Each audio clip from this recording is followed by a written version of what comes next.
Alrighty then. Hello, everybody. Um, Welcome to the stream. Sup, bro daddies? I think it's just you and me right now, Batgoat. Well, good to see you, Mike. Happy Friday. Yeah, happy Friday. Aside from, of course, as everybody knows, we're going to be doing,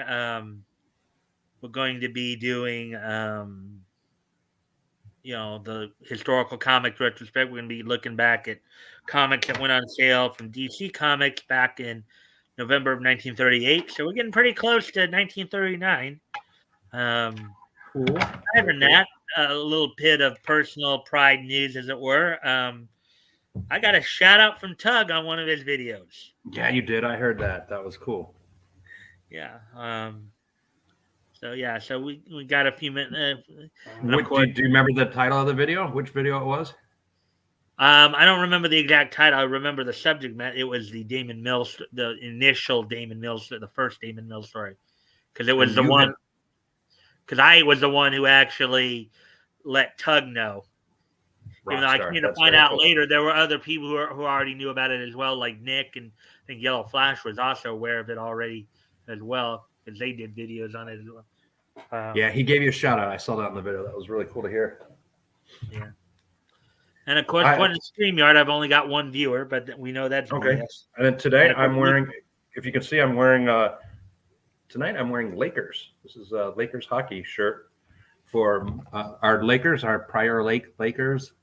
Yeah. Are in the high school state semis tonight, and they're getting their butts kicked, as far as I last heard. So, not too. And this is a hockey team. Hockey team. It's high school, state high school boys hockey.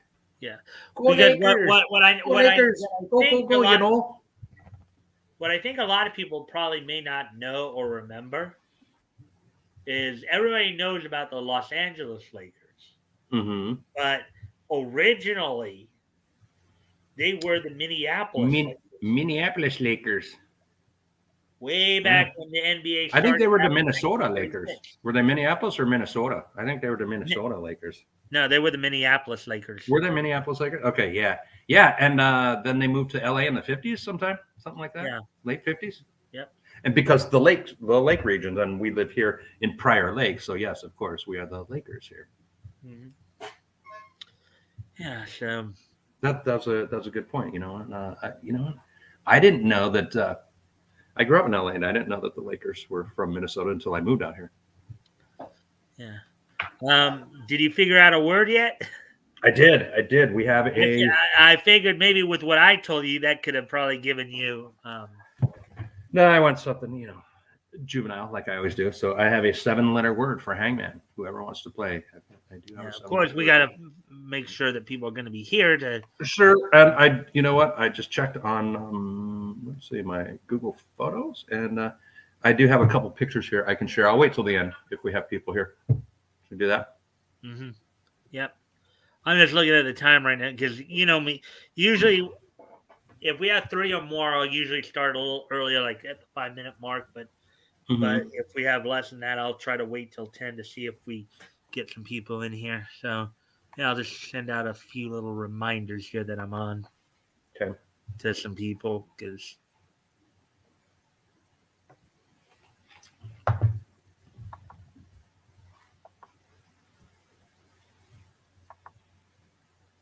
It's 7 degrees here. 7 degrees here right now. 7 degrees Fahrenheit, right? Mm-hmm. It still hasn't warmed up, and it's miserable, and I don't like it. Which is probably why you haven't been on as much. Correct. Just even this week, it's been crap. It's been single digits. My new pair of slippers just came, and so that's making life a little bit better because we have a hardwood floor down here. So not having to put socks on and off, and it's easy. It's nice now having a pair of slippers for my feet, my toesies, anyways. Yeah, so I'm just. I hear we'll be warming up next week, but. Well, you guys are we're like into March now. Yeah, it's not. I don't know when's. Hey, it's critical blast is here. What's up? Oh yeah. All right. I just sent him a message to remind him that. Hey, RJ. I know. He said he's here. I know. Yeah. Yeah. Daylight savings ends. I just sent him a message that we were on. So daylight savings ends, and I'm still going to still be at freezing temperatures, below freezing temperatures. Yeah, actually, it's coming up this Sunday, I believe. This Saturday, Sunday, this weekend. Yeah, we're not going to go above freezing until at least Tuesday of next week. All right, so it looks like we have 3 of us in here now, so I guess I can get into what we're going, So we're going to be, as I was saying earlier, we're going to be going in. And if you guys haven't already, of course, if you guys can like and share the stream, see if we can get some more friendly people here. Share. That'd be appreciated. We're going to be going over comics that went on sale from DC back in November 1938. So we're going to be starting our November coverage for these next 3 weeks. Next week, of course, we'll be doing probably a little bit of Centaur and Fiction House. And, of course, next week with Jumbo Comics number 3, we'll be looking at, of course, Sheena, Gilda Gay, and Dr. Hayward again. And then that sounds good. The following week, we'll be back to quality with with the next issue of Feature Funnies, looking at the clock and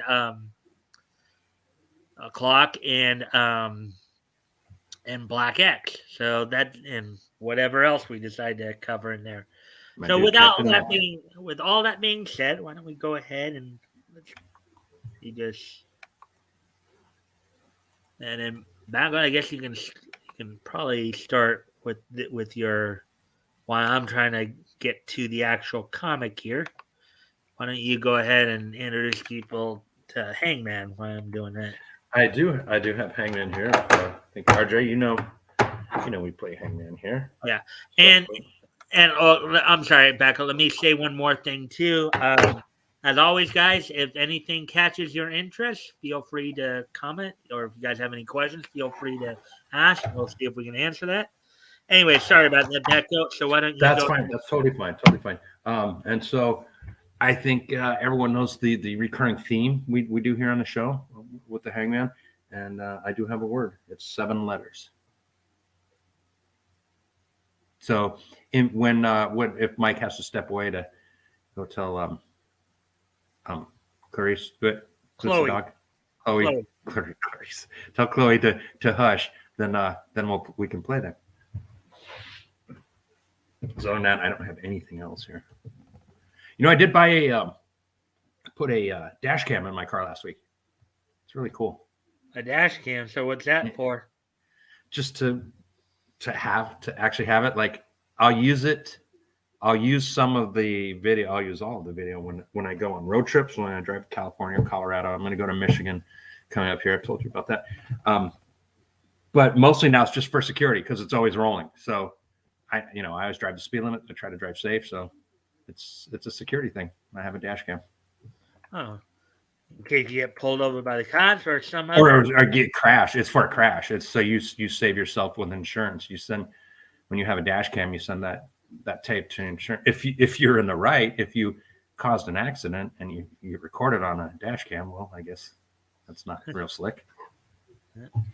So here's, of course, now cover date December 1938, but this one went on sale in November, as we've talked about several times before. That cover date is usually 1 or 2 months ahead of the on sale date. So this is number 7 right here. 4 pages of thrills. There's Superman right there. Look at that. He's imagine that, and it looks like he's on a phone wire there, right? Yeah, that's a really old school drawing. I mean, that's old school Superman art there. Superman appearing in this issue and every issue. So you're missing something. So he was already popular at this point. Superman must have had a good reaction. You're missing something unless you read Detective Comics, Adventure Comics, More Fun Comics, Swish. He missed so there's Superman by Jerry Siegel, and of course, so you can all at least look at the artwork. There, it's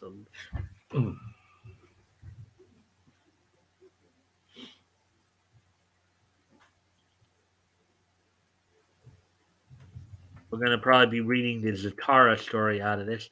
Superman at the circus here. Is what I think what that story was retroactively titled. Mm-hmm. And of course, back then the S shield was usually either yellow or white or something like that, as opposed to the what we have now. Yeah.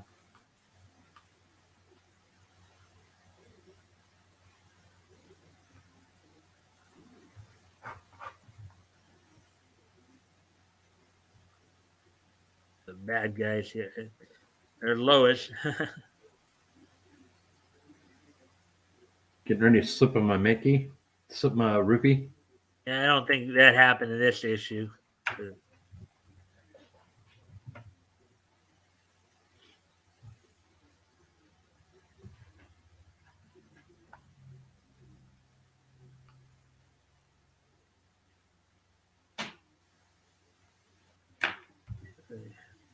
Look, you even have look at that little dog right there.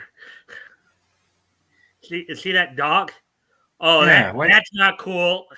Like you had the dog left, and then some clown just decided to kick the dog. He kicked the dog. What a jerk. It's definitely a bad guy. Well, he looked like he's getting ready to do another bad thing to maybe Lois there.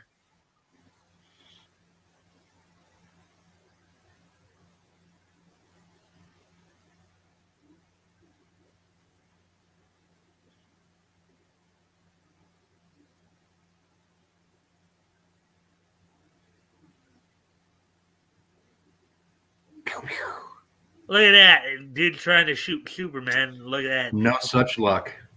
Yeah. I mean, a lot of comedians have talked about it, but the first one that I remember would be Robert Wall back in the 80s talking about the classic trope. Hey, it's Toys. What's up, Toys? Good to see you. Happy Friday. Hey, Toys. Thanks for dropping in. As always, if you guys can like and share the stream, I'd be appreciated. Help with the, help get the word out. See if we can get some more friendly people in here. Robert Wall had this his comedy act where he's talking about Superman. He said, "Wasn't that great? The old Superman, where a guy would start shooting at him and he would stand there like this. You silly bastard! I'm Superman!" Dun, dun, dun. And then the guy would run out of bullets. The dude would throw the gun at Superman, and Superman would duck. He just stopped bullets with his chest, but he would duck when a gun got thrown at him. That's classic. Uh-huh. And here's a black and white story with Chuck Dawson, who is another feature in here, of course. Western feature here. I think this one was kind of more serial in story style, not episodic like Superman. And there's Pep Morgan from, of course, the pseudonym here is Gene Basher, but this is Fred Guarnier who did Pep Morgan here. Fred Guarnier, who of course did Zatara as well. Story we're going to read more at the end. Pep Morgan was more of kind of a Jim Thorpe-esque individual, like a sports type good guy, right? Okay.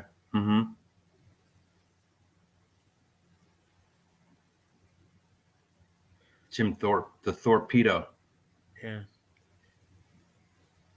Well, in terms of in other words, Pep would usually be brought in when they needed somebody to fill in, or like some kind of super athlete who could do just about anything.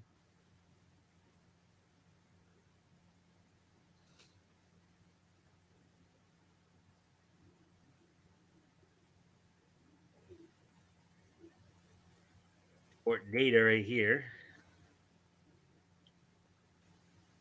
Red Grange. 729 Babe Ruth. So I guess 729 homer may have been what he had at this point in his. Well, actually no, because his career was already over by 38. He had retired in 35 with 714. Huh. Oh, wow. Must have been amended or something. Yeah, that could have been.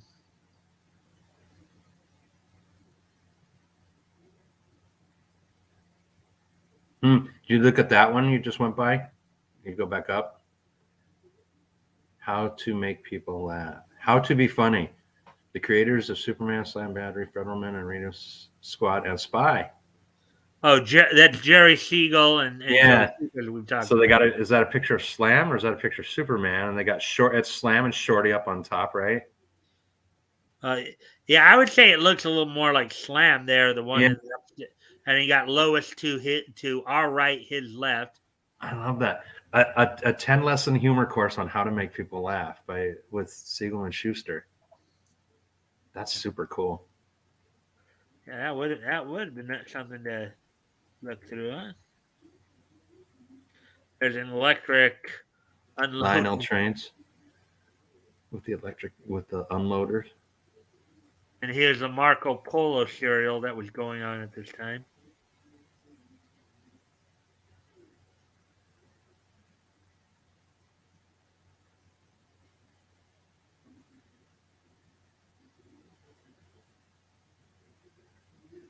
I'm just so you guys can look at the art here. Of course, I'm kind of going kind of slow like this.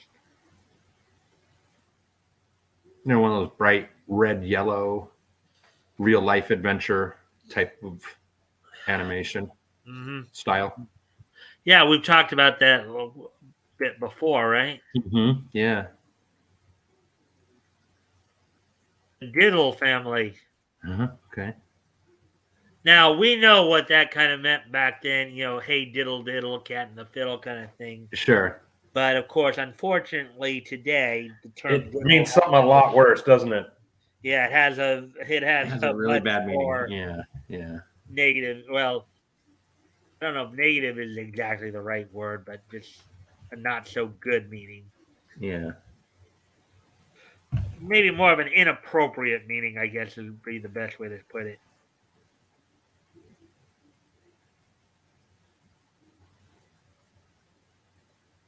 Jungle episode by Richard Martin. This is what an unfortunate name, said Critical Blast.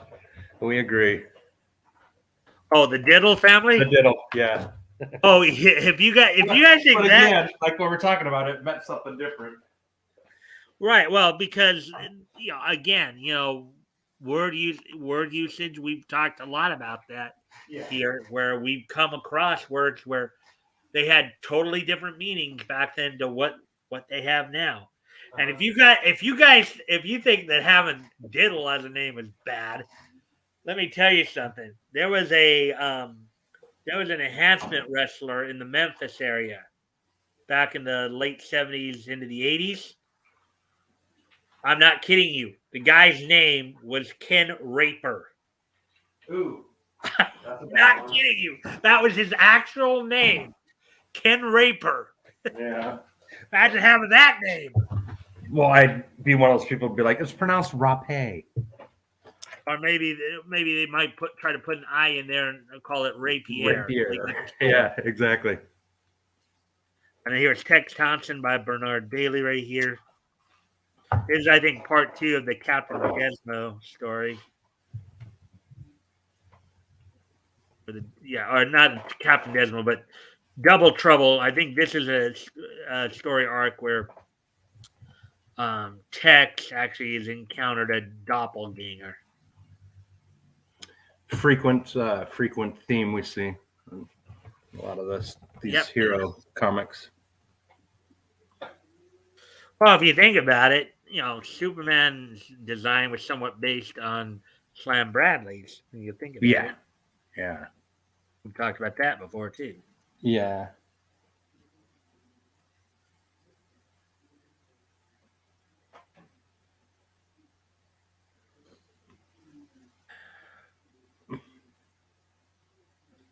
Yeah, we'll get to the. I know. I haven't started reading anything yet. Just figured as a chance to. When we get down to Zatara. That's fun. We're all good. They said it's 7 degrees. I'm not in a rush to go anywhere tonight, so. Which means you should be able to stick around afterwards for post. I can hang out afterwards, no problem. Oh, look at that lovely lady right there. There's a looker.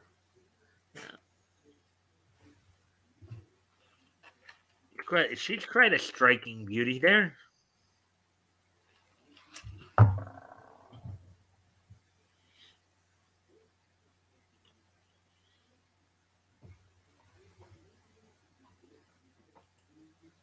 Next month in Tex Thompson's thrilling adventure in the far.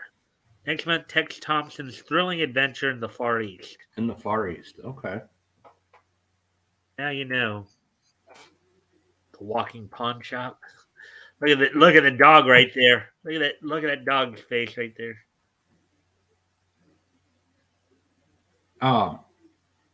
Toys just came up with a really good one.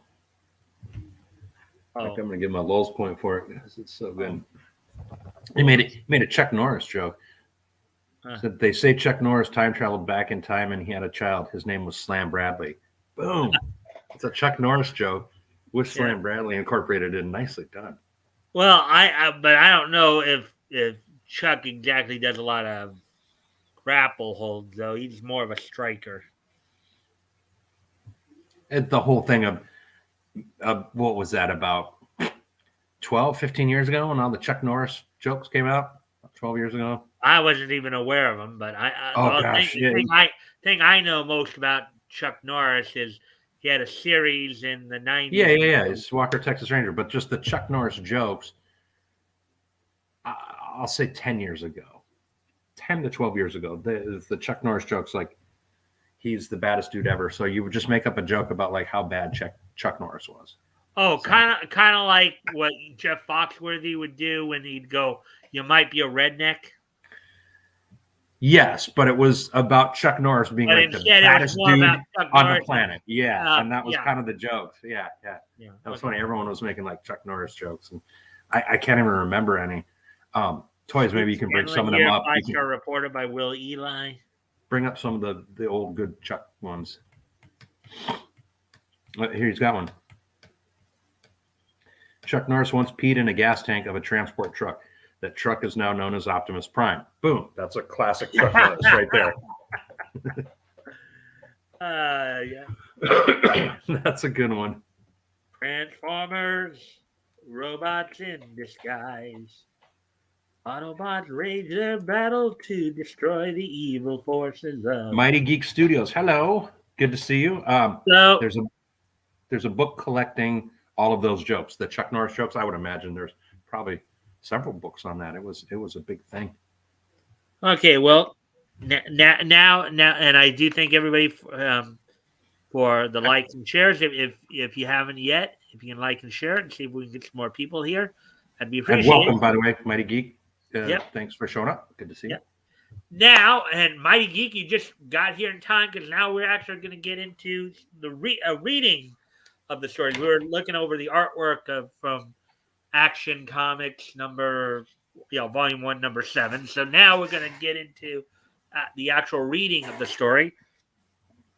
Zatara, Master Magician, and the Zulu Diamond Mine by Fred Guarnier. You see on the right there, you see Zatara and his servant Tong there. What's the other name he used in just the last one you were pointing out? Oh, the writer, Gene Fred Baxter. Guarnier. Yeah, Fred Guarnier. One of his pseudonyms he would use would be Gene Baxter. Okay. A lot of guys did that back then. Huh? A lot of guys did that back then. Yeah. Well, because they weren't sure if this thing with comics was going to really be that successful. It was pretty new at the time. Okay, I get it. All right. Anyways, give me a sec, yo. I kind of try to get into the Vulcan mode here. He pushes the earth down.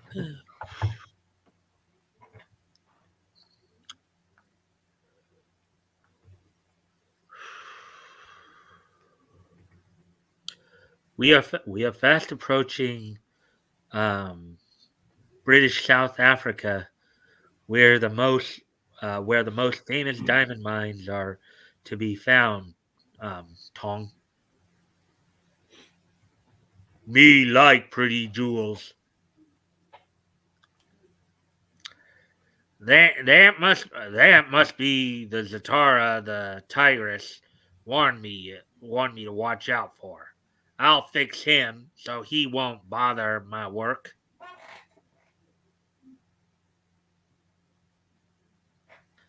I'm Harold Foams. May I be permitted the pleasure of a game of cards? Delighted, my dear sir. The card game begins.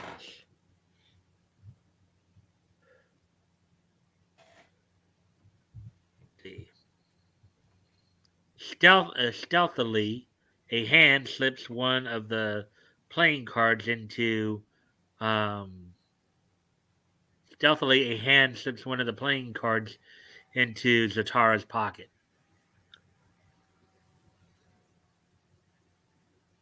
I did not expect to play with a cheat. My dear sir, if I am accused, you may search me.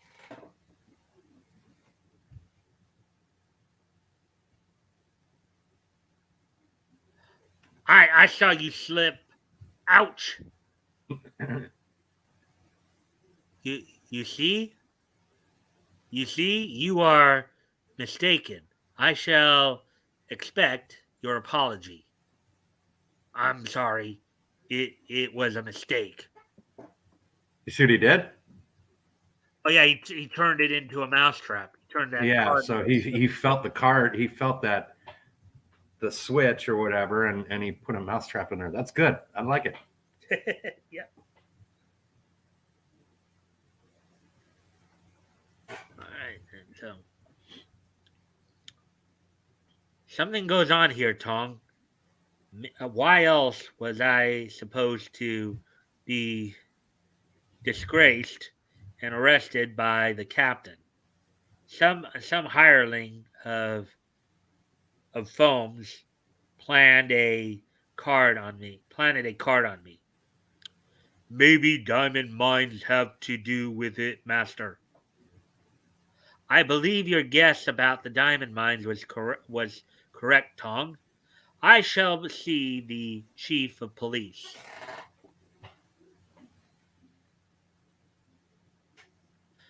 Later, with the chief of police on shore, Foams, a diamond smuggler, he must have his eyes on something big. May I help? I shall watch him closely for you. They ride across the flat plains of South Africa. I want to show you our newest mine, the Zulu. It has been turning out big diamonds. Perhaps Foams is interested in that.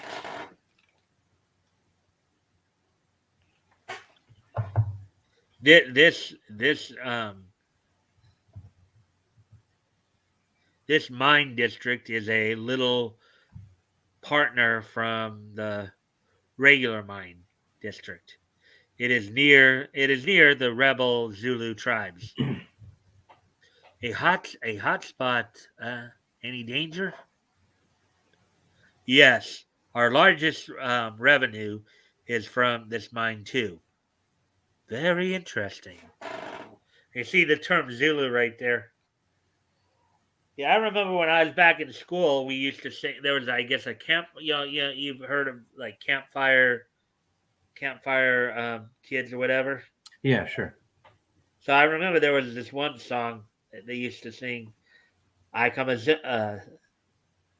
Simba Simba Saya. I come a Simba Simba see. I come a Simba Simba Saya. I come a Simba Simba see. See him there, the Zulu warrior. See him there, the Zulu chief. Huh? Right. I never heard that one. Yeah. Zatara. Okay, so Zatara. This is Bill Koch, the Zulu's manager. I've heard of you, Zatara. That evening, back in town, Tong, we're in we're into we're into more excitement again. Is there no rest for us? Me think you not like rest, master. And look, as he's saying that, look at that. He's chomping down on a. He's eating. He is getting his grub on. Me think you not like rest, master.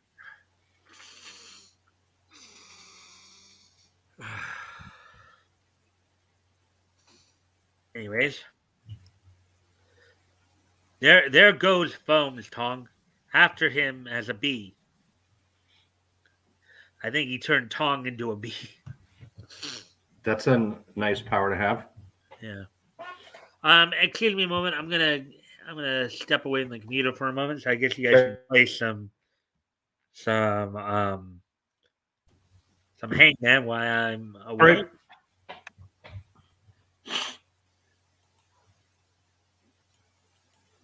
Right. 7 letters, right? You guys ready? Give me some guesses.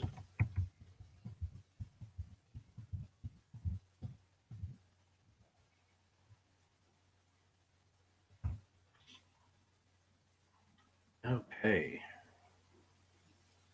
I see what you'd written there, Mighty Geek, that Stan Lee didn't use his real name for that reason as well, as far as the anonymity thing. So that's cool. I didn't know that, but it makes perfect sense.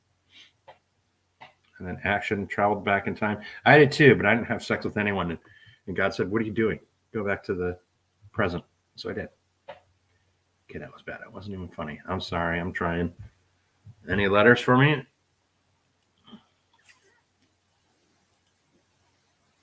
Any guesses? No. That's good because I don't have a joke or anything to say. Honestly, I've got nothing. I did, however, today in the mail, I got this thing from Ridge. I have a Ridge wallet, and I bought both my boys' Ridge wallets. I got this new thing I'm thinking I might try. I bought the Ridge has like a little collapsible knife, a little Ridge knife, which is small, and I bought those for the boys, and apparently they sold out because those got really popular. So now they have this thing, a hidden key ring type of Ridge thing. I'm thinking I'm gonna try one of those. Maybe get them for the boys as well. I don't know. It's not that expensive. It's good stuff. It's quality. It's made out of metal. Like I drop that wallet all the time. One time I was at the bar. I'm like, dunk, and I was like, oh boy. And the lady sitting next to me, she goes, "Oh, was that your phone?" I'm like, no, it's fine. It was my wallet. She goes, "What?" I'm like, "That's my wallet." I'm like, let's see. And I picked it up and I threw it on the ground again. It's great. Am I talking to myself at this point? I would imagine I am. Oh, dude. Toys is being gross again. That is pretty funny though. I love that movie too, by the way. Critters, that's a great movie. The Krites. Right? What a good movie that was. That was one of the Chiodo brothers. Those guys are magnificent. Or that was something that they had worked on. They did Killer Clowns from Outer Space as well, the Chiodo brothers. Right? And then they worked on Critters. They did those movies that didn't take themselves seriously. That's, I think, why they did so well, personally, in my opinion.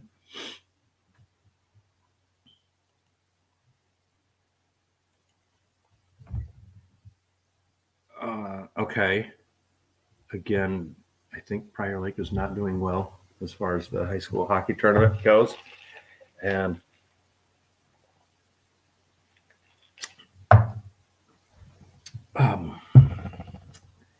you know what I find interesting? I didn't talk to Mike about this, but there is a character. I looked this up earlier this week. I don't know why. I do know why. I looked up this. Hey, you're back. Well, go ahead and finish what you were saying there, Becca. No, I'll save that. It's actually a good thing. I'll save it. And now Toys gives me a letter as soon as you come back. That's sometimes how it works out, right? Yeah, that's fine though. I was trying to tend to my nose. That's why I stepped away. Yeah, no problem, dude. I was just was kind of stuttering and stammering more. Out there entertaining everybody there. I was stuttering and stammering more than anything, but I did manage to keep talking, so I did all right. Yeah. I told them about the ridge. Luckily, I had that thing sitting on the table.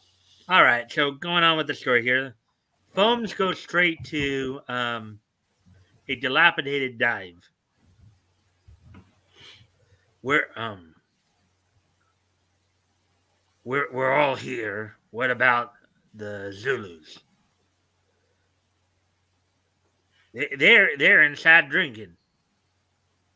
You fool! I told you not a drop until later. Bring them in. If they're drunk, they may be harder to control, right? Right? Yeah.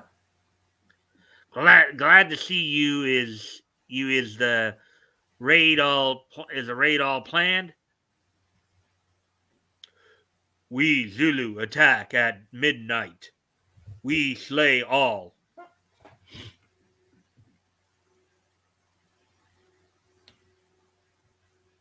Ah, Tong, you have not been gone long. What news? And they raid at midnight. The Zulu mine. Huh? Come, Tong. No one suspects that the Fleet Knight Antelope are really Zatara and Tong. So Zatara, look at that. Zatara changed him and Tong into an antelope right there. Mm-hmm. That's one way. That's one way. That's a good way to fit in, yeah. Zatara, what brings you here?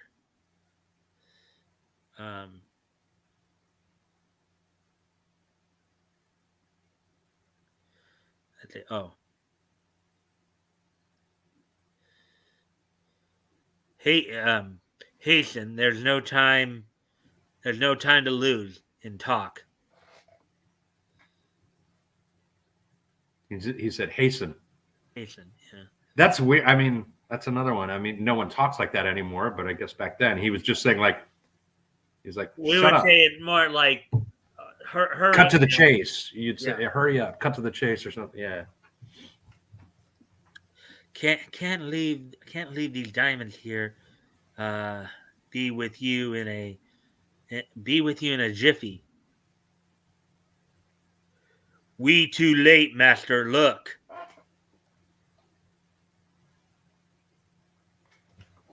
Aya! Uh-oh. Zulu's attacking. You're in trouble. Who you? Shh. Tong. It's only me. I'm being Dinzan, a Zulu emperor. Long dead. He was their greatest. I shall try my plan.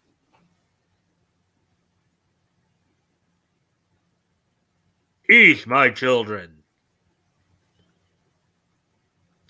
Father Dingham, the mighty Aya, aye.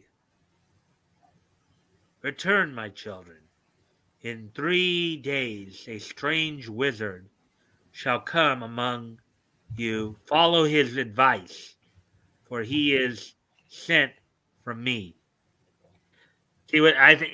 What do you think they're trying to have? What do you think is Zatara's plan right there? Did he?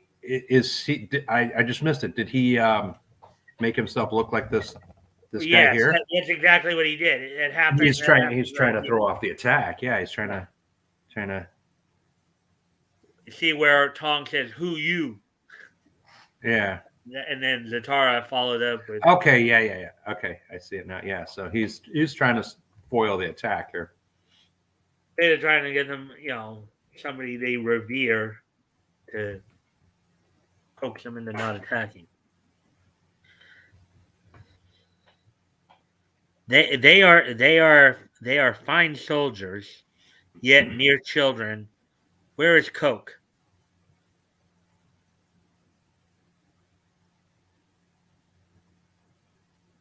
While I fooled the Zulus, the police must come.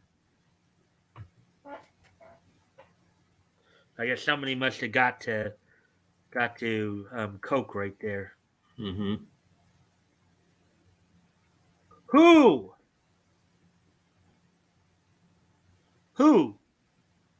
Come to Zulu mine. Bill Coke is seriously injured. Bring many men with you. You see what that is right there, Batgoat? Yeah, it's his apparition of him, like he like astrally projected or whatever. He's not really there, correct? It's his astral projection. Okay. Exactly. But it is nearly dawn before the police arrive.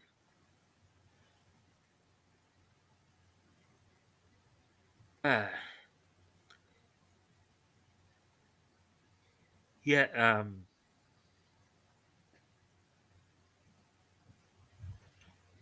yes, that's it. He shot at me from the window when I was locking the safe.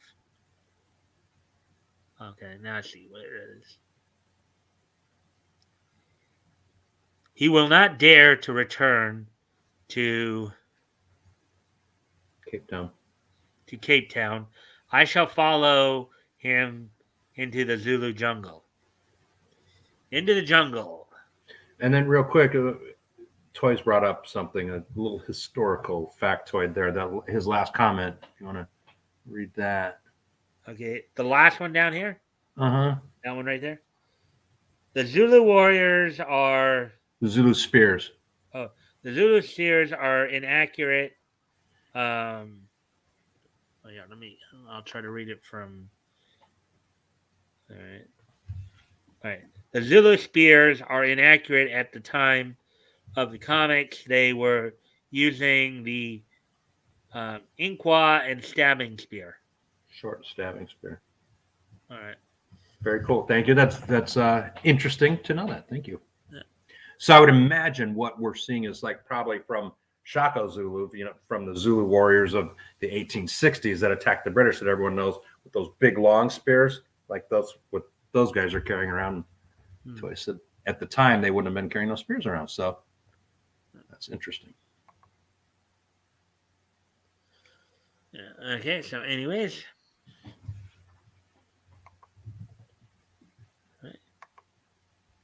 I think at least. All right. This is too hot for me, Tom.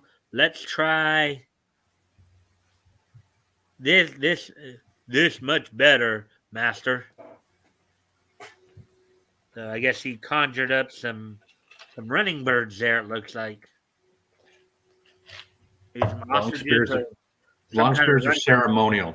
Thank you. Toy said long spears are ceremonial. Thank you, Toys. I did not know that. Yep. Very cool. The headquarters of the Zulus should be near here, Tong. Our quest ends, Tong. The Zulus can tell us where Foams is. What did he do? He conjured up some emus, or were they riding ostriches or something? It was some kind of running bird. Look, that's a funky looking bird. There's obviously some kind of running bird that they are. I don't know if they are emus or ostriches or what have you, but like a Dr. Seuss creation. Yeah.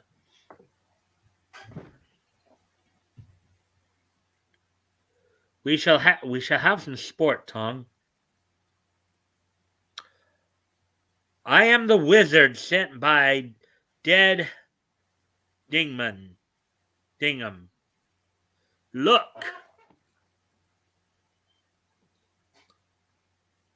He conjures up. It looks like maybe some kind of. Looks like a bad acid trip. Wow, I'd be freaking out. Yeah. Marvel at the art there of that. You just called it like a bad acid trip, right? That's it. Woodstock. Don't take the brown acid. Yeah, that's some creepy looking stuff there. Right. I too fight with soldiers, the dead soldiers of Dingham and Setawayo. Hail, wizard! The Zulus are overcome by the powers of Zatara, and the magician enters the village.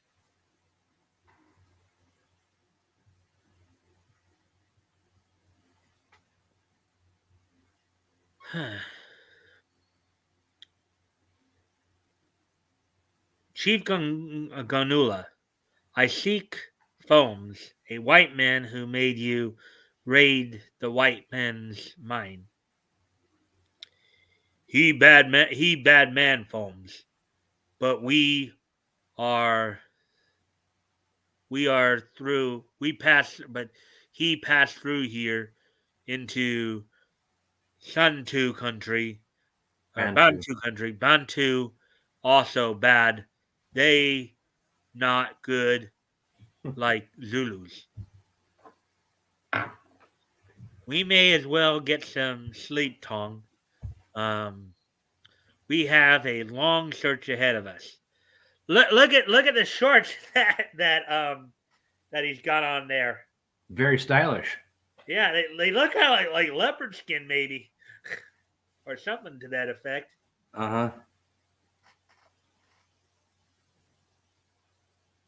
And we know, of course, we know the question. I guess he wears boxers. It looks like. Yeah.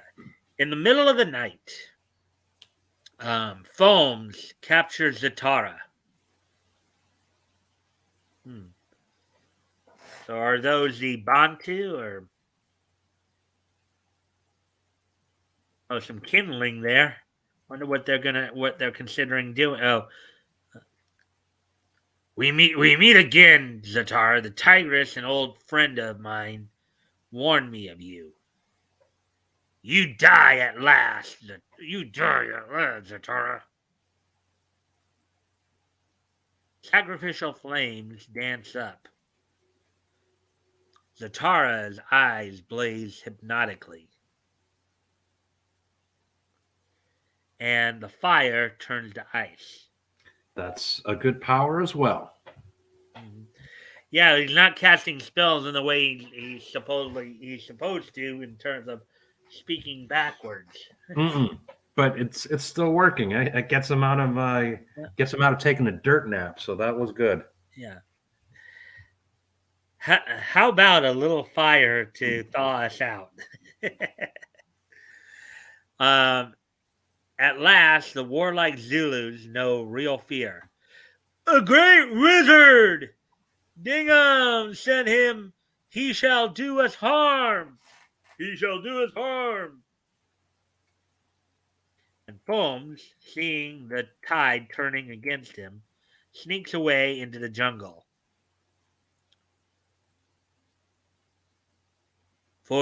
Forgiveness, Master Wizard. For forgiveness, send men after Foams and bring him to me. The search begins. Look at them with their shields and with their weaponry there. Yeah, Foams is now in trouble because now he's the one who's getting hunted by these people. He's not in a good spot, no. Yeah. The expert Zulu trackers find Foams in short order. Where are the diamonds? I don't know. Foams, look at me. Where are the diamonds?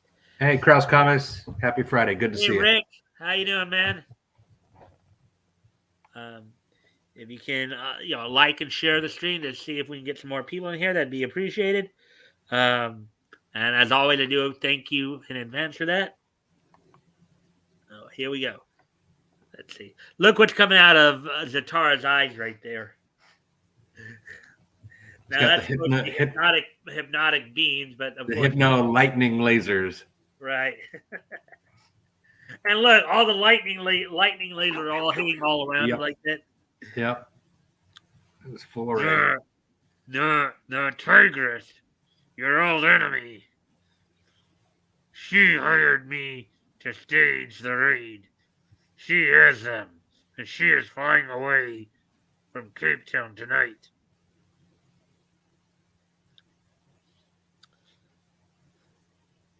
I can wait no longer. Hold this man for me as your prisoner. Alive. I shall be back. We must have speed, Tong. We go as the fleet south wind. Only the bending trees and grasses denote the swift passages of Tong and Zatara. So they just turned into wind now and just whoosh. Maybe, or just granted themselves super speed. Okay, yeah. On the Flash. Hear that wind? It's strange. It is not the season of the winds.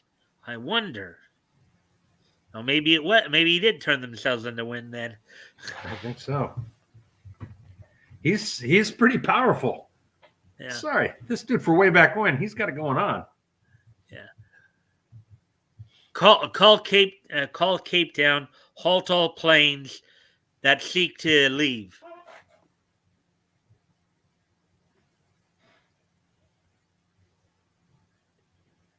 Let's see. A plane left a half hour ago. There flies the tigress with the crown jewels. The tigress searches the ground below and sees Zatara.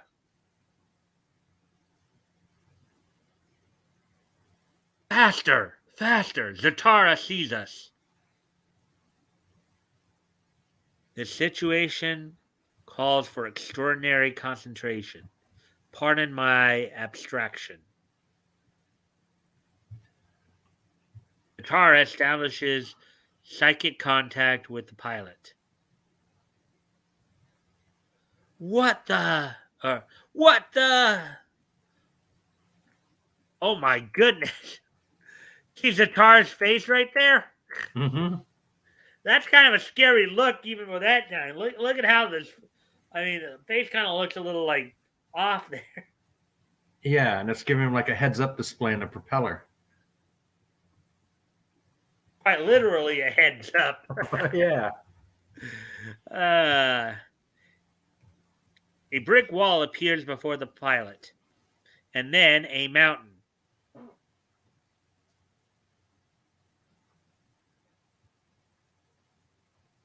What is happening to that plane? I'm going nuts. I'm going to land. Don't. Don't. I tell you, Zatara is up to his old tricks.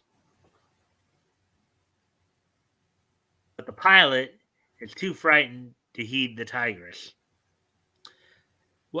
Batgoat, what does heed mean? You want to explain to everybody what heed means?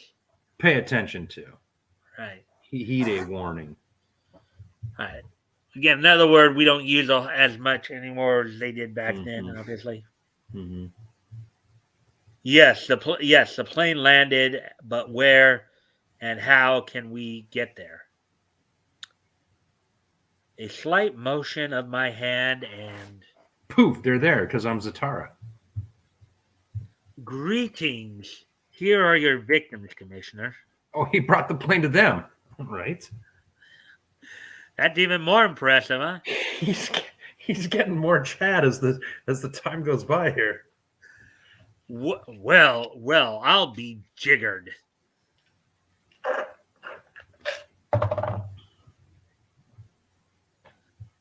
There are only two of them. Get them with this gun. Okay, here's $1 million question. If she's got a gun, why hand it off to somebody else to shoot it? Why not just shoot it herself? Because she's the tigress. She has to make the lowly man do it.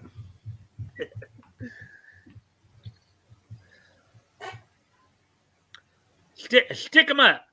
I'm taking no chances. Better drop your pistol, young man. Wow! Help! You turned the gun into a snake, into a cobra.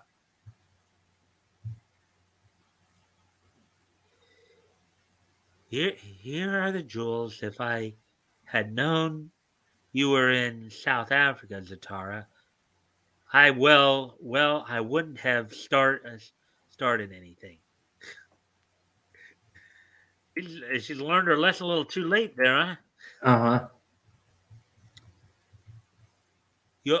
You'll find Foams a captive of the Zulus, and the Zulus will be peaceful after this. You'll have no more troubles with them or the mine. The end. West Hills. That was good.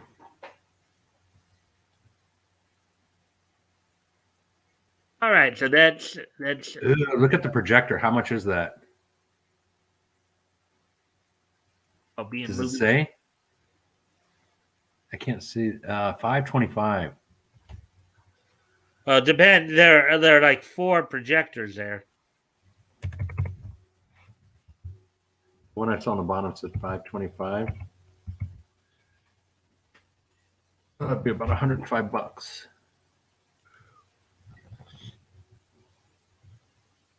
And there's your poo-poo. Yep. Pew-pews. Pew-pew. Blank cartridges. There's the printing press, spud gun. And you know what's kind of funny with all this too? It seems like no matter what company, the ad pages seem to be like the same. Yes. Yes, this one's slightly differently colored, but still, a lot of things you get in this stuff it turns out to be the same. The same product, yes, for sure. All right, so with that, now, of course, we're going to head over to Detective Comics. Just check something here real quick, see where we're at on time. Cobra Commander is who? Cobra Commander? Which one? Did I miss that? Let's see. The diamonds are up your. Well, that was in relation to the story when he first came in. That's talking about what his diamonds were. No, that wasn't. No, this isn't Cobra Commander. This is Zatara. Wow, we're already at 58 minutes. We're already just about halfway through the show. Excuse me a moment. I guess I'm gonna have to step away for a moment. Chloe's getting active again. Go deal with her. I'll be right back. Okay, let me type out where we are. Oh, here's where we are.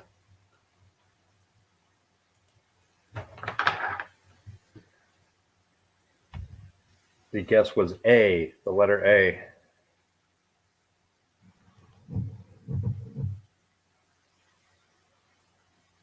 The letter A has been guessed. And it's not there. 7 letters.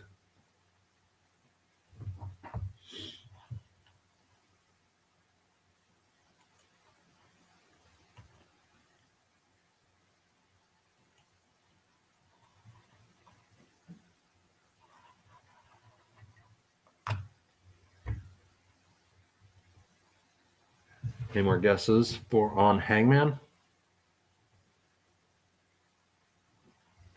Okay.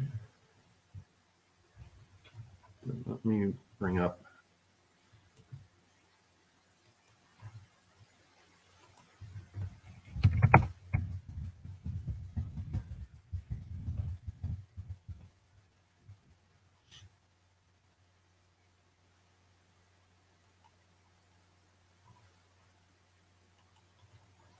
Okay. Any more guesses? No.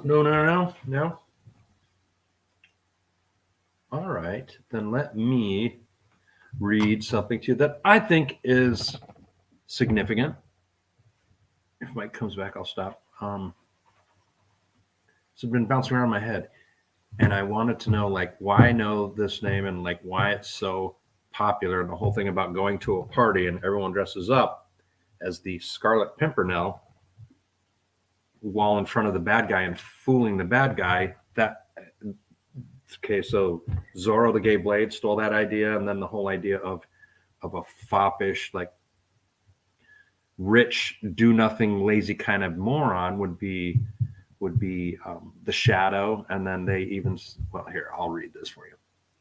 The Scarlet Pimpernel is the first in a series, the first novel in a series of historical fiction by Baroness Orczy, published in 1905. It was written after her stage play of the same title enjoyed a long run in London, opened in 1903.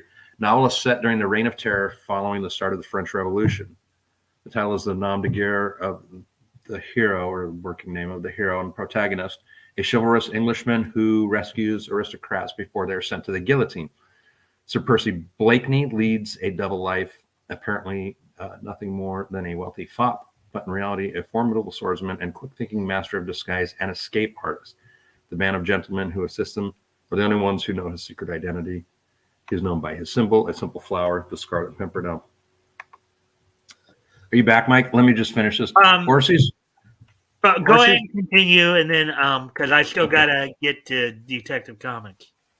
Orcy's premise of a daring hero cultivates a secret identity disguised by a meek or ineffectual manner proved enduring. Zorro, Dr. Sin, the Shadow, the Spider, the Phantom, Superman, and Batman are all considered to be in that trope. It remains a popular one to this day.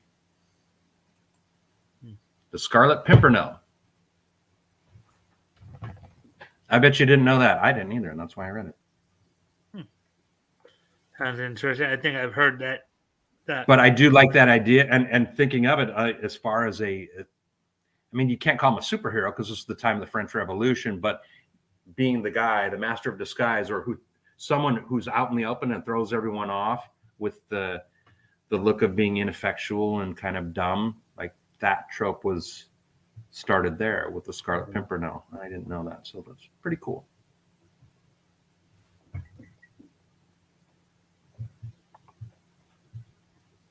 Maybe if I'd done that in the first place, I did that a lot faster trying to scroll back up like that.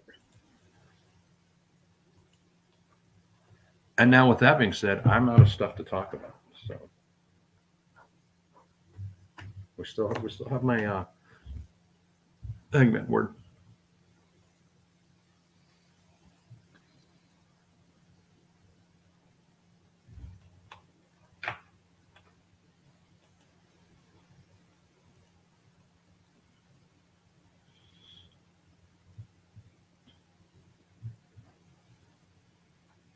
I hope everybody's enjoying the stories. I know we only really went through one story, but yeah, Zatara. The Zatara story was good. Yeah.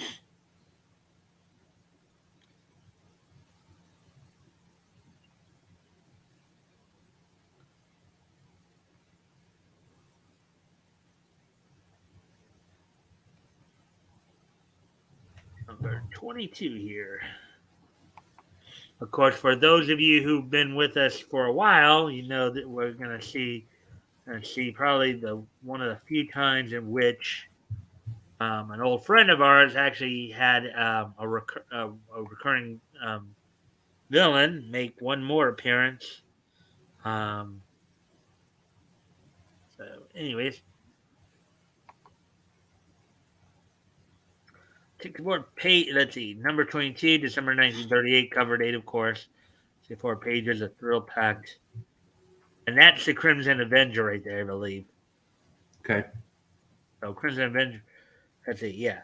Friend of the needy for a foe of the underworld, the Crimson Avenger appearing in this and every issue. Honey, can you spare a dime? I want to buy one too. More fun comics, action comics. Soapbox. Oh, wow. Slam's at the very beginning. Okay, I kind of forgot that. So we don't have to go all the way back. We can just, wow. Okay. Slam Bradley by Jerome Siegel and Joe Shuster. I think for a brief time he was the lead feature, and this is still 5 issues away from Batman's debut. Okay. Here, Slam has an appointment to meet Shorty on the corner of East 105th Street and St. Clair at 2 p.m. It is now 3. 3. Slam, a man of action, hates cooling his heels for even an extra moment. Hence, his rising temperature, which bodes ill for the tardy Shorty. So, Batgoat, what did that narration just say? In short? Slam's upset that Shorty's keeping him waiting. He's upset that he's keeping him waiting. He's upset that Shorty is late. Mm-hmm. So that's what it all comes down to, right there. Keep me waiting an hour over time. Will he? What'll I get? Wait until I get my hands on that Shorty.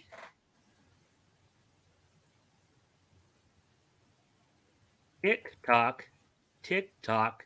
The sound of each extra second flipping away drives Slam frantic. Won't Shorty ever come? I'll give him one more minute, just one more minute, and by golly, if he doesn't come by, then I'll explode. No, he's mad. And we know what happens when he's mad, right? We know. Don't want to make Slam mad. No, that's yeah. You don't want to get his fisticuffs flying at you. He's happy to throw dukes. Yeah. Wogstra! All about the escape of Fuyan Yui from prison. Wogstra! What the? Let me see that paper. Hey, you don't have to get tough about it.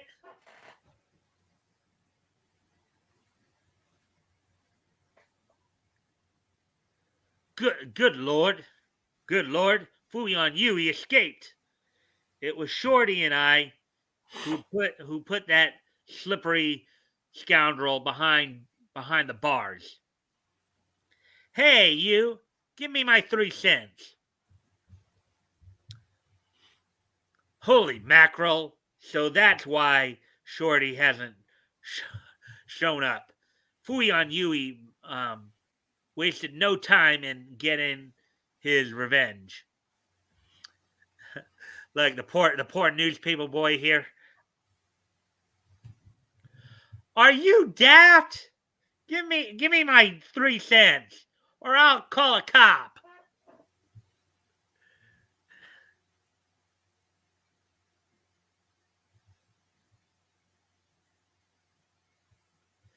This calls for prompt action.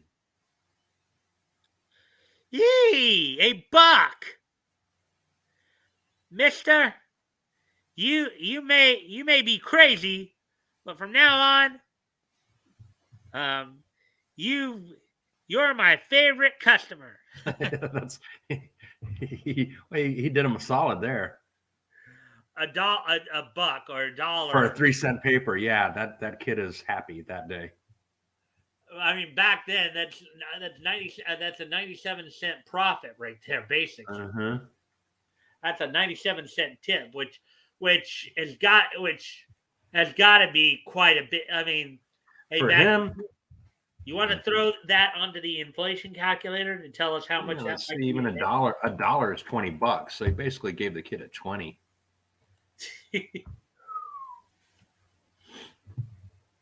20 for what would be a 50-cent paper? Roughly, yeah. Yeah, because I think actually nowadays papers I think might be like, I don't know, maybe they're $1 now based on inflation. Mm-hmm. Anyways, 90, 100 miles an hour, no matter how fast I go, I seem to be standing still because Shorty's in trouble, and if I don't hurry, I may be too late. All the way up to my floor, and no stops on the way, or I mess your pretty face. Okay. Yes, sir. Remind me of that one show on Adult Swim, or at least the one title of that one show. I'm going to send your pretty face to hell. Yeah, I heard that one. Like that. Don't press any other buttons. Take me straight up to my room, or I'm going to punch you in the face. Doggone! I forgot my key. Well, key or no key, I've got to get in.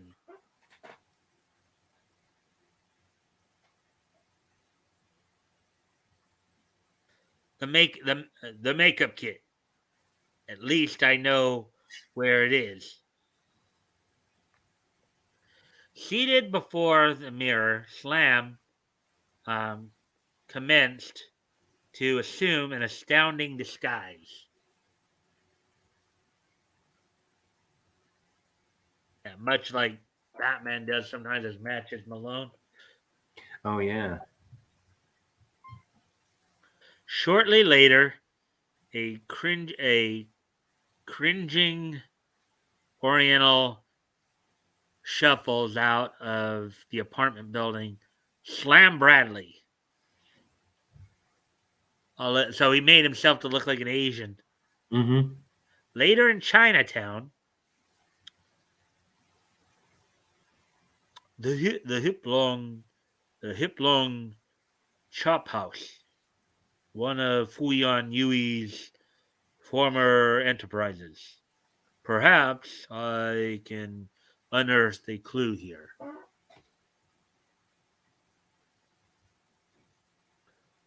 Slam enters a place every sense alert. He passes through the restaurant's rear into an opium den. Yay. Look at all that opium smoke. I want to go there. The opium trade was pretty big back then, huh? Mm-hmm. There he stretched himself out upon a cot and pretends to puff on opium on an opium pipe handed to him by an attendant. I think I saw an opium den in a Highlander episode a while back. I just didn't know at the time it might have been an opium den.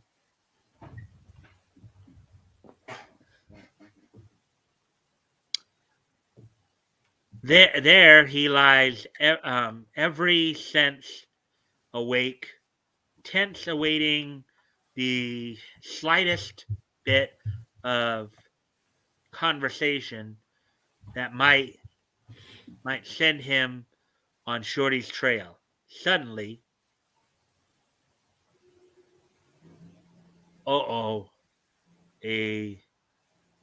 Whatever. We again, we don't condone that term nowadays. No. Back then, though, it was what it was. Yeah. Has entered the room. Has entered the room. And unless I miss my guess, he's headed directly toward me.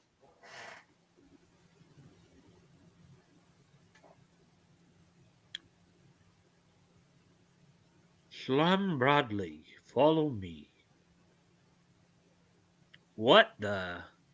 After all that trouble I went through, I went to put on this disguise. You still recognize me? I'm probably forfeiting my life by coming along with you, but this may be my only chance to reach Shorty while he's still alive. No talk, please.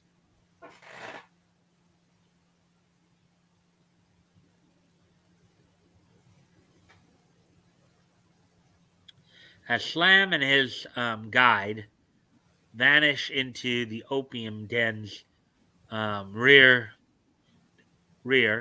another Chinaman slips off his cot and stalks after them. Stepping through an opening in the wall, Slam finds both the guide and himself within an underground catacomb. It's typical of a rat-like Fooey on Yui to hide out in a hole. Like a rat hole. But he's a rat. Mm-hmm. Unknown to Slam, two figures, murderous Tong assassins, materialize behind them, intent on murder.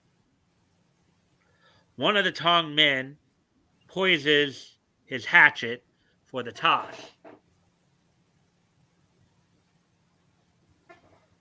As he does, his foot scrapes a pebble.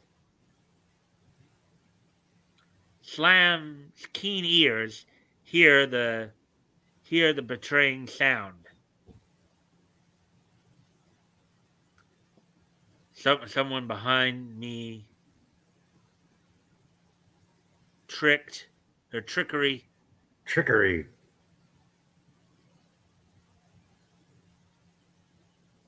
Slam ducks, and just in time for a hatchet whizzes by, missing his head by inches, and splits the skull of the treacherous guide. Slam leaps at the killers. You yellow killers. Skunks, he said. Oh, you yellow skunks. Now, I do understand yellow probably at that time could have been being used as like a derogatory term used towards Chinese, a slur towards Chinese descent. I get that, but I think in this particular case, it could also be interpreted as as if you're a coward. I think that's what he was going at. Yeah, because like they were sneaking up behind him, right? Right. Yeah. So I just wanted to mention that because I know some people might. Yeah, no, you're right to say that for sure. Hey, what do you say here? I think, that's a slur against Chinese people. Well, I think in this case he wasn't using it as a slur, though. I think he was. Yeah. Hey, Woody, good to see you. Happy Friday. Hey, Woody. Good to see you. As always, guys, I do appreciate any and all likes. If you can help out with that, that'd be appreciated. So Woody got here just in time. We're doing Slam Bradley. Yep. Our guy. And we're getting to see an old friend of his as well. Fooey on Yui. Let's see. While he tussles while he throttles one, the other assassin prepares to get Slam from the rear. Oh boy. Can you just imagine how that would play out today? Yeah, but I mean that's still logically it makes sense. He's trying to attack him from the rear. Right. But the killer is foiled by the Chinaman who had followed Slam from the opium den.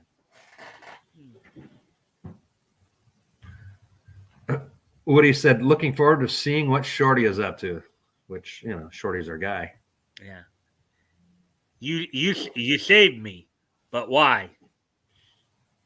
I I too am a detective on the trail of Fuyan Yui. My name is Yatsin. Yatsin. Glad to meet you, Yatsin. But we'd better hurry if we're to save my pal Shorty Morgan. You you speak wisdom.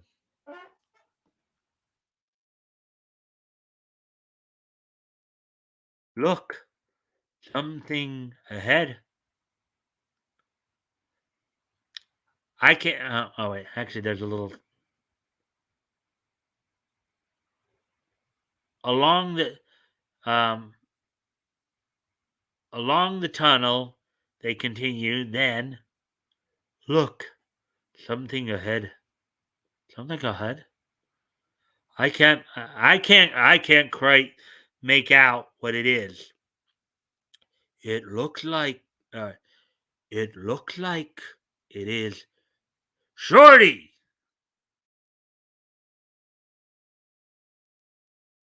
And in truth, it is Shorty, stretched out upon a slab. Shorty, we found you, but it's just like you to be asleep at a moment like this.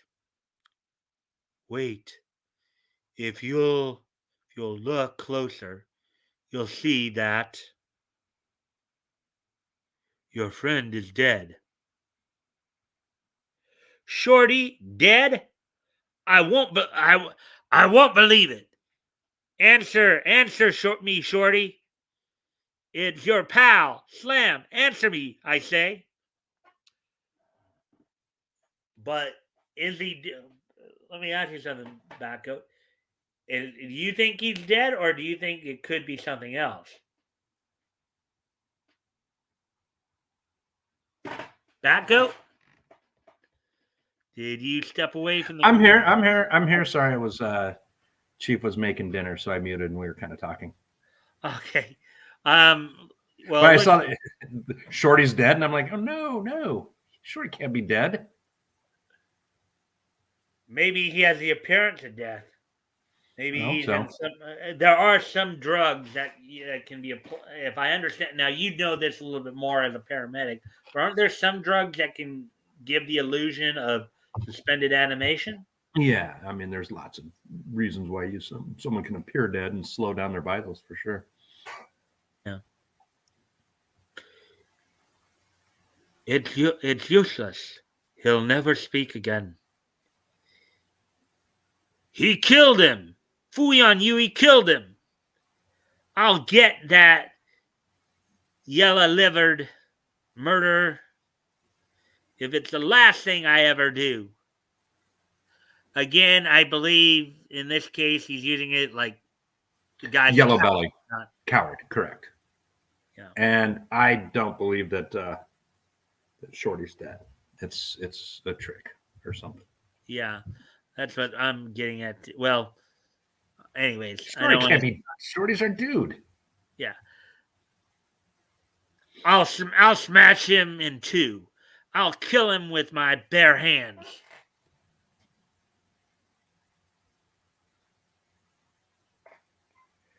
Another Oriental abruptly materializes. I can't really. It's kind of washed out there. Yeah. Yeah. What did he want? Shorty has plot armor. Man, what was that, Batgoat? When he said Shorty has plot armor. Has plot armor? Yeah. Men from Fuyan Yui, he says. From Fuyan Yui, I'll show that. Aye! Wait. He has something. He has some important information for us.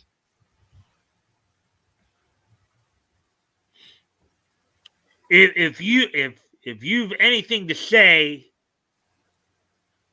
spit it out quick before I pulverize you. Let him let him talk to me. Let him talk to me. The two Chinamen converse excitedly in their native tongue, and I don't read Chinese, so. Neither do I. So, but if I had to guess, it was something like, "So what do you?" I'd have to say it's probably something along the lines of, "Well, what do you have to say?" And then my master has this to say, something along those lines, something like that. Yeah, that's what I would guess. Mm-hmm. His message is that Shorty isn't dead. Yeah. What? No, Shorty's in a state of suspended animation. Now, did I not call that? You called it. You called it. Did I not call that? Now, Grant, I had not actually read this story, mind you. Before. You did, and Woody. I've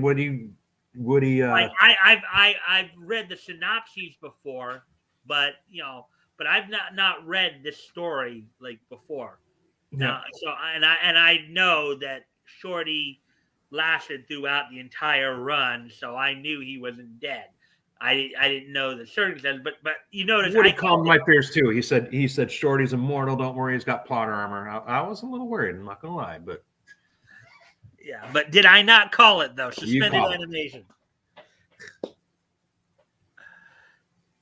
He's alive and can understand all that occurs, but he's powerless to move to make any response in return.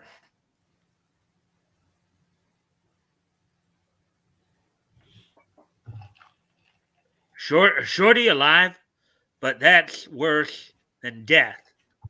Forced to live and yet not to live. To watch others move, yet powerless to move himself or communicate with them. Death would be more merciful.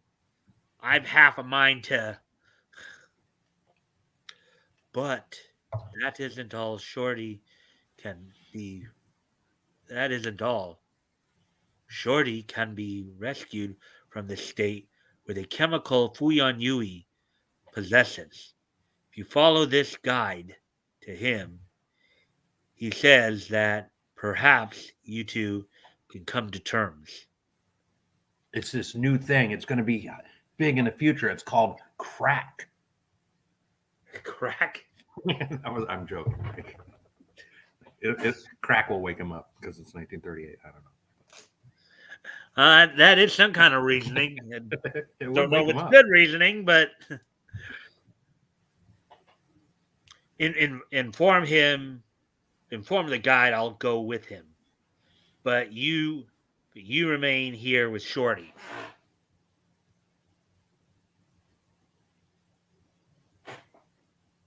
Don't worry, Shorty. I'm going with the guide now, but I'm not forgetting you. I'll stop at nothing to rescue you from this living hell. Slam departs with the guide to what fate?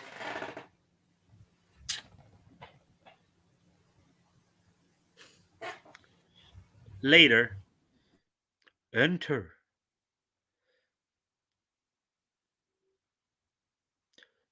Ahead of you, it may be a trap, but for Shorty's sake, there's nothing I can do but do as you say. As Slam steps through the opening, the door clicks shut behind him. Just as I expected. Turn, Slam broadly, turn. Fuyan Yui. Surprised not to find me in the cell where you and Shorty had me thrown? Well, I escaped, and now it's going to be your turn to suffer. I could kill you here and now, Slam Bradley. Do you hear me? I could kill you. Try it, you yellow rat. No, that would be too simple a death for you. My every moment in jail was spent planning hideous tortures for you. At last I struck upon a plan so fiendish it startled even me. You like how I'm like making that sound creepily evil. What? The way I just made that sound, like creepily evil. Did you catch how I was saying that? Saying what? Evil? I missed what the word you said before evil. Creepily. Oh, okay. Like when I'm doing Fooey on Yui right there. Yes. Absolutely. Yeah. You're getting that. Because he's a bad dude. No, I won't kill you, Slam Bradley. I'll leave that to your greatly beloved law. What? Yes, the law. My price for freeing Shorty from his living death is for you to murder a man and die in the electric chair.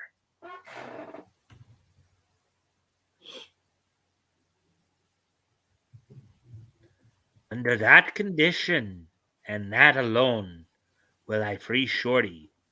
Will you comply?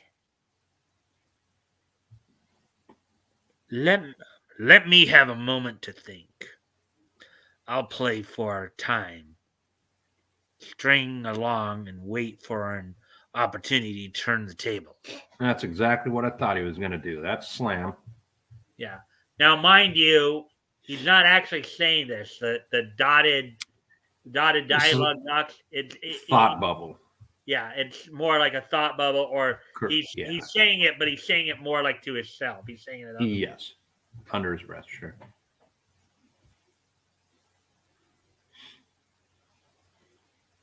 I have no alternative but to agree. Good. The man to be killed is Judge Phillips, who sentenced me to prison. Thus will I accomplish a double vengeance. Later, Slam strolls toward the judge's apartment, one hand clutching a gun in his pocket. There must be a way out. There must.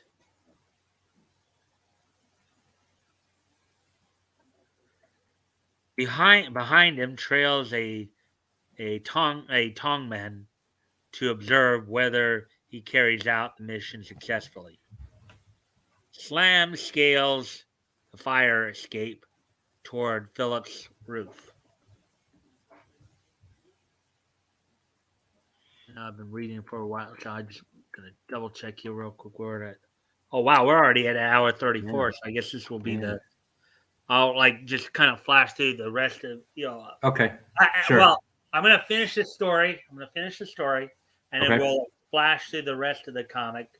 I said we might get to Crimson Avenger if there's time, but obviously we're kind of beyond time there. So this will be the last story that I read. Okay. And pauses outside the judge's window. Across the street, the trailer waits and watches expectantly. Let's see. Within his apartment, the old judge contentedly reads the evening paper, enjoying a enjoying the comfort of his pipe and armchair. And that was the way a lot of people spent their evenings back then. Of course, this was still a few years before television. Like I know in the early to mid 40s on the East Coast, you were starting to get some people with televisions, but this is still 1938. They was probably listening to the radio still at this point. It was radio, yeah. Television hadn't been introduced to the United States till 1936 at the World's Fair. I mean, so this is 2 years after that. Basically, right? Am I right on that? Someone want to? I'll check real quick. Let me see. I do know that the first station on the west of the Mississippi, I believe, came about in January 1947. KTLA out here in Los Angeles. KTLA, yeah. 1939 World's Fair. So they didn't even have like the very first early television museum where they were saying like we can make it possible was 1939. So it wasn't even like really television wasn't even really a thing at this point. Yeah. Yeah. Slam slowly raises, then levels his weapon.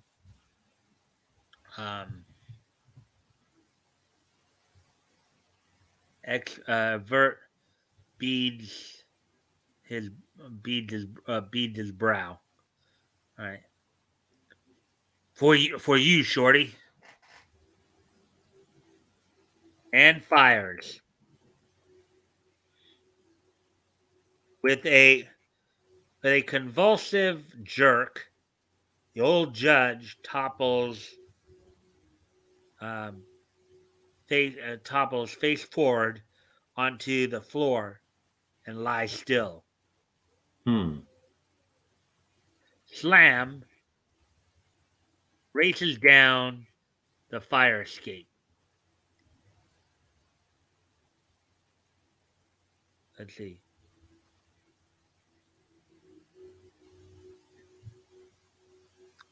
I've got to get away. I've got to get away.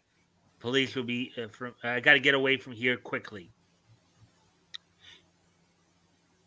There's been no mention of Slam Bradley on the police call. He's double-crossed me.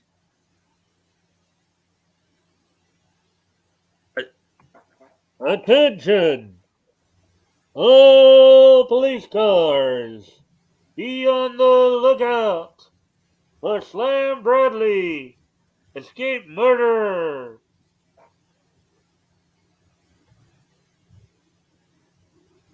Arrest on sight. Arrest on sight. Thank you. Better than shoot on sight. Remember how many times the cops always say shoot on sight? Right. And I'm like, man, they did some rough police work back in the day. Yeah. Sometimes they would say shoot to kill. Like they would say shoot to kill. That's right. They would say shoot to kill. Yeah. It worked. My vengeance is full. My vengeance is fulfilled.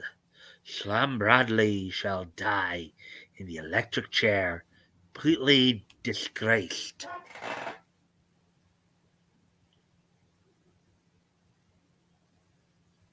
Let's see. Fui on Yui's hireling returns to his presence. So you saw Slam commit the crime? Huh? Splendid. Go now and kill Shorty. But you promised. Surely you don't think I intend to keep my promises to that fool Bradley. Ask no questions, but do as I order at once. A hireling removes his disguise. I'll do all the orderings around here. Raise your hands. Slam Bradley.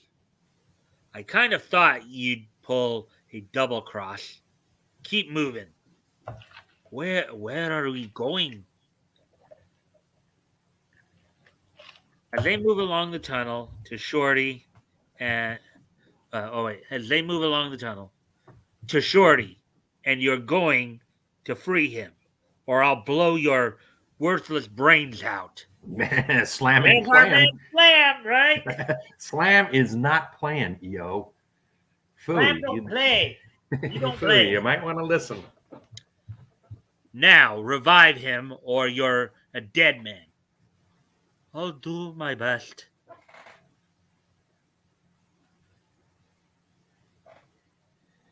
Fuyan Yui administers an antidote in Shorty's arm. A moment later, as Slam fastens anxiousness upon Shorty, Fuyan Yui takes the opportunity to leap upon Slam's back. Oh, look at that! You see, look, he threw him. Why would anyone jump on Slam Bradley? You're asking to be thrown and just you're asking for a good throw. Yeah, maybe that will jar some sense to you. Oh, look, he threw him head first in the ground there. That's a nasty throw there. And he flipped him good. Oh, so you want some more? How's this? But the crazed Chinaman succeeds in securing a stranglehold on Slam's throat. You may have escaped the electric chair, but not death at my hands.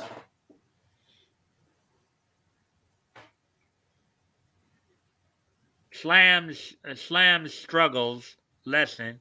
It looks like his finish. But wait, Shorty's eyelids flicker. He stirs. The antidote has begun to take effect. What? What?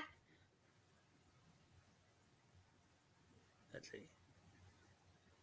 Seizing a hefty stick, Shorty lets Fuyan Yui have it behind the ear. Take your hands off. Take your paws off Slam. That is Shorty. Way to go, dude. There I get to do my Shorty voice, Sarah. Uh-huh.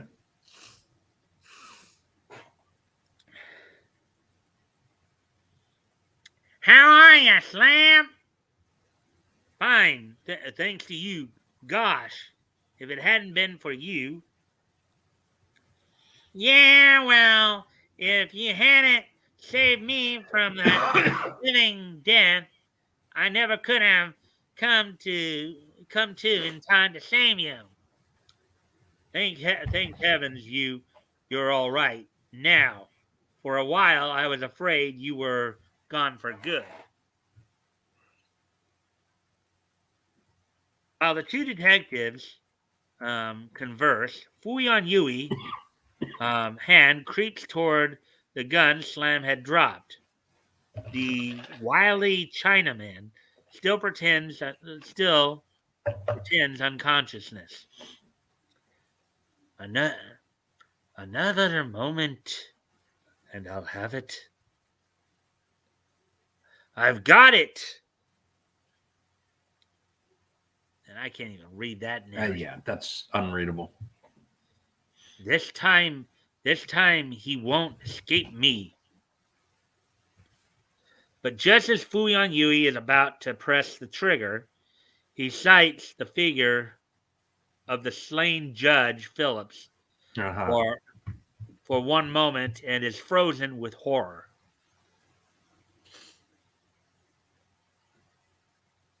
Yeah, okay. Parts that, like the first half of it's like from one side to the other, like, yeah. When the pseudo judge removes his disguise, it turns out to be Yat Singh.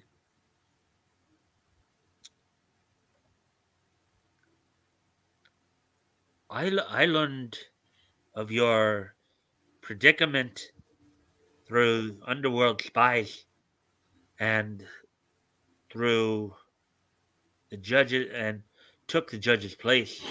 Lucky thing for me, you used blanks, and lucky for Shorty and me that you showed up in time to spoil Fuyan Yui's aim. Well, this is the end of Fuyan Yui. Mm-hmm. All right. And we'll just kind of way to go, Slam. Yeah, there's Larry. They got rid of Fuyan Yui. Send him back to prison. No, I think the judge shot him. It was hard to read that gray thing, but it said his bullet fractured his skull. I know it was like grayed out, but like I think they shot him. You could be wrong. Woody made me laugh. Here come the judge. That's from the old, the show Laugh-In, Rowan and Martin's Laugh-In from the 60s. Oh yeah, actually, I kind of remember something similar on Different Strokes happening too. What's that? On Different Strokes, there was a situation where they decided to have it. Arnold. They had accused Arnold of putting his goldfish in the hot tub when he had been told not to do that. Mm-hmm. And so he was going to get punished. So then Willis demanded a trial, a trial in the Drummond household. Okay. And Arnold was convicted, but then Willis came and admitted no, it was him who actually put the goldfish in the hot tub because he wanted to prove a point about jurisprudence. And even Drummond had told him, "Hey, look, you framed your brother. That's not cool." It was back in the early seasons of it. Charlotte Rae was still there. Yeah, Mrs. Garrett. Yeah. Funny thing is, of the original main cast members, I think only Todd Bridges is still alive. Yeah. Wow. Well, here's the crimson. Again, we're not going to read any more stories. I know we're probably getting close. Probably by now we're about hour 45 or so. Yeah, we're getting close. So I'll just kind of brief so you guys can look at the art here. But those are a couple of interesting stories, huh? They were good, very much so. Yes. Bruce Nelson. Slam was good. He got rid of Fuyan Yui. Oh, look at this guy. This guy's got the ladies going. Oh yeah. Good old Rodney Romancer. I'm laughing. Was the judge always Flip Wilson, or is my memory failing me? No, you're right. It was Flip Wilson. That reminds me why I brought up that story in the first place. Because, on Laughing. Well, not just Laughing, but as I said on that Different Strokes episode, I don't know if it was Willis or Arnold who was like dancing and going, "Here come the judge! Here come the judge! Here come the judge!" Because of that show though, because of Laughing. That's where it was originated from, and it was Flip Wilson, right? Anyway, I say, "Here comes the judge." Here's Spy by Siegel and Schuster. Spy, Bart Regan. And the other one was Artie Wilson. He was dressed up as the Nazi, and he'd always be smoking a cigarette, and he'd go, "Very interesting, but stupid." It's a real famous thing from the 60s. President Nixon famously was on a show, and he said, "Suck it to me, baby." And there's that picture, how to be funny again. How to be funny. Just like Slam and Shorty. Siegel and Schuster will show you how. Dr. Fu Manchu.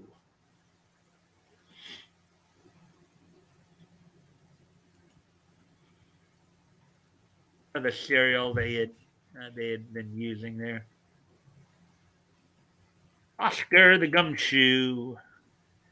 That may be no Bob Kane. Bob Kane probably before, and we'll skip those.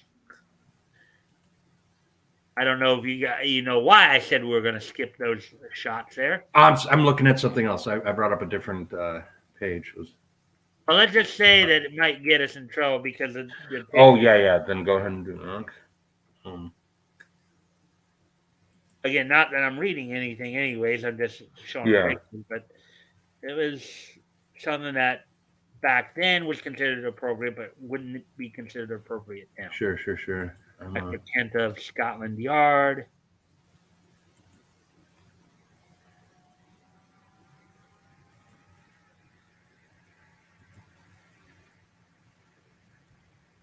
I got one of my pictures up. Yeah. You keep doing what you're doing, but it's just you can share. And here's Speed Saunders and the Snow Murder by Fred Guarnier, the same guy who wrote Zatara up Morgan. Mm-hmm.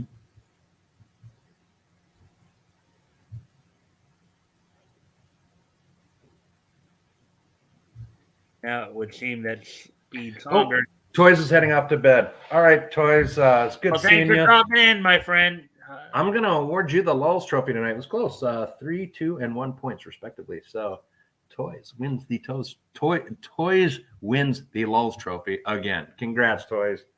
I'm curious. Always count on you. Hey, Mike? Do you want to share that picture real quick? I know you're scanning through, but I'll just breeze this through here, and then let me. Yeah, and we're done reading, so I guess I can go ahead and just got a picture of my family, my kids, my daughter and my son-in-law and my grandson were in Palm Desert, where I was over Christmas seeing my mom. And there's a picture of them at Joshua Tree National Park. So that's my daughter in the foreground and my son-in-law and Mr. Esley. Oh God, my light just went out. All right, so we're at an hour 52 now, so I guess it would be a good time to start wrapping up here a bit. Sure. So we're at an hour 52. So then, as it's time for us to start wrapping up a bit here, is everybody ready for this day in Nietzsche history? I'm not. My lighting just failed me. Oh boy! All right, now I got to turn on my stupid regular kitchen overhead light. All right, go ahead. History. Oh, history. Oh. Yeah. I know you're going to wrap up as soon as you're done with history. So this is what you had. No one got it. Well, what were the letters there, Batgoat? A and I were guessed, and they were wrong. It was 7-letter word. The word was depends, like the pens.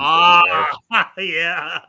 Sorry, an old poopy style humor, but yeah, it's appropriate. Especially with what we're dealing with him, right? Yeah, exactly. So we'll play again next week. Anyways, today is Friday, February 11th, 2020, or Friday, March 11th, 2022. So let me just absolutely make sure. What do you like that? Yeah, March 11th, and March 11th. Okay. All right, so without any further ado, let's take a look back at this day in Nietzsche history. History! Today being Friday, March 11th, 2022. Here we go. So first off, we're going to head back 80 years ago. As 80 years ago today, the 5th issue of Bullet Man went on sale from Fawcett Comics on this date for 10 cents. It was 64 pages. You had 3 Bullet Man stories and a Private Ward story in there. So on this date, 80 years ago today, the 5th issue of Bullet Man from Fawcett Comics went on sale on this date. Also, Bullet Man was one of the heroes with the Crimson Chin, associated with Fairly Odd Parents, Timmy and the Crimson Chin. Well, this Bullet Man was different. I think he was police scientist Jim Barr. And he'd created like an anti-gravity belt with the bullet-sized head. Okay. flying around like he was a flying bullet, basically. I'm just throwing in some dumb trivia to anyone that ever watched The Fairly Odd Parents. You remember their hero, and that one was the Crimson Chin, voiced by Jay Leno. And then one of his like super friends, he had like 4 different dudes that would come around with him, and one of them was Bullet Man. And he looked just like that guy, and he would shoot himself into people. Yeah.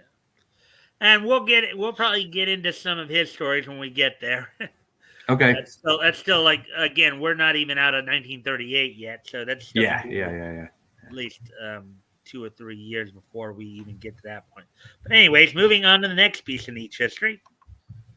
As on this date in 2002, which was 20 years ago today, WWE had it held its Monday Night Raw event from the Joe Louis Arena in Detroit, Michigan. Which on the night, of course, saw the main event of the NWO, comprised of Hulk Hogan, Kevin Nash, and Scott Hall, defeating Steve Austin and The Rock in a 3-on-2 handicap match. Among the other matchups on the night included Jazz and Stacey Keibler beating Lita and Trish Stratus. I saw. Oh yeah, and Al Snow defeating Goldust, aka Dustin Rhodes, for defeating him for the WWF Hardcore Championship. You also had Booker T and Kurt Angle defeat Edge and Big Show in a match. Christian defeating Billy, and Test defeating Rikishi. And then earlier on, you had Rob Van Dam and the Hardy Boys defeating the Dudley Boys and William Regal. William Regal, who was just recently signed to AEW to act as manager/coach for Bryan Danielson and Jon Moxley, by the way. So that was pretty cool. So anyways, on this date, 20 years ago today, Monday Night Raw from Joe Louis Arena. So with that, we have one more bit of niche history here to go through, which happened much more recently, as on this date 5 years ago today, the 5th season of Samurai Jack premiered on Cartoon Network. Adult Swim. So on this date 5 years ago today, the 5th season of Samurai Jack premiered on Adult Swim's Toonami block. That's a good show. I just started watching it again on YouTube TV. I've set it up on the DVR. Man, that's a good show. Yeah. This was after, like, people had been wanting a 5th season for a while there of the show, and it took some years to do it. That's right. It did. Okay. Yeah. Yeah. So on this date 5 years ago, that 5th season premiered. So anyways, that's all we have for you guys tonight. I think everybody's being here. I appreciate all the likes and shares, and I hope everybody had fun, going down comics history lane. Next week, of course, we'll be getting more into oh wow. What? Read what Woody wrote. It's really cool. Oh, on the yeah. Wrapping up the history. So Batgoat, my son got to sit on Dustin Rhodes' lap and talk to him for like 10 or 20 minutes when he was 3, because there was no one visiting him. He was just a 22. He was just a 22. My son was like 3. Pre-show thingy. That's really cool. Yeah, so that must have been early. That must have been early on in Dustin. 22. So what was that? That was back in the early 90s. I think. 90s, yeah. Because I remember, I think Dustin, like when Dustin first came into the WWF with his father, when Dusty had Dusty, the 1 year that he spent in the WWF as a competitor, that was the year where he donned the polka dot bodysuit, basically. When Dusty had gotten into a feud with Ted DiBiase, Dustin had come in. Dustin was brought in to kind of help with that feud, where DiBiase would start bad mouthing Dustin and all that. See, Woody just put another statement there too.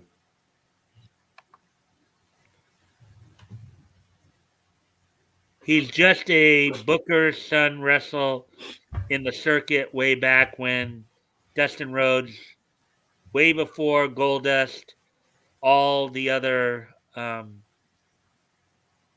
wrestlers were talking to someone, and Dustin was there by himself. So I took Peter there. That's cool. Yeah. Oh, he's just a Booker's son wrestle in the yeah. Well, yeah. I mean, Justin became Goldust when he went back to the a lot. Well, as I mentioned, a lot of people don't remember that Dustin did have a brief stint in the WWF in kind of towards the latter part of Dusty's run there in 89, 90, that one year that Dusty was there as a competitor. So yeah, let's see. He was raised by his mom. I only had him a couple of weeks a year tops, and I made it count that time. Yep. Cool. Very cool. Anyways, guys, I thank you guys for being here. We're just beyond the 2-hour mark, and I hope to see everybody back here on Monday. Or maybe we'll find out more interesting news like we did this last week with the Damon Mills story. Maybe more stuff will come out for all we know. Something will always happen. Something happens every week with someone being, dumb. How it is. Yeah, exactly. Anyways, all right, guys. I thank everybody. We'll see y'all next week, and I will see you all back on Monday. Bye.